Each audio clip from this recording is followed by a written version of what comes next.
Good morning, church. I'm sorry that I can't be with you for this awesome communion service, but I'm at my cousin's wedding right now.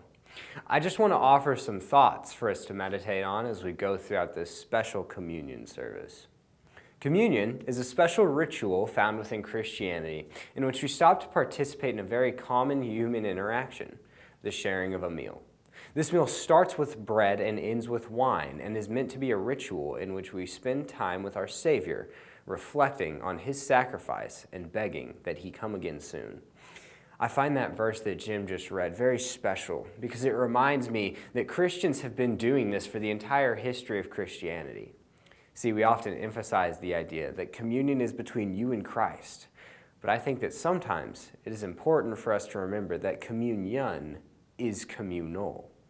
When we participate in this ritual, we are doing it with Christians throughout all of the world and throughout all of history. When we take the time to pause and reflect on the sacrifice that Christ made for us, we have the opportunity to join Christians past and present in proclaiming the Lord's death until he comes. We're going to emphasize the communal aspect of communion in some special ways during today's service. So, I have some instructions for you.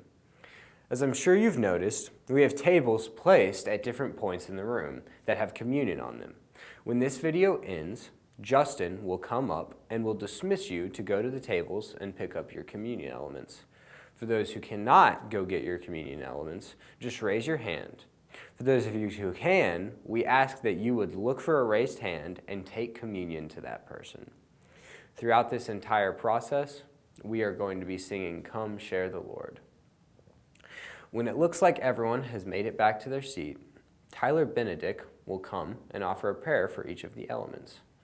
During the interlude, we're going to put a question up on the screen, and we ask that you discuss this question with someone around you.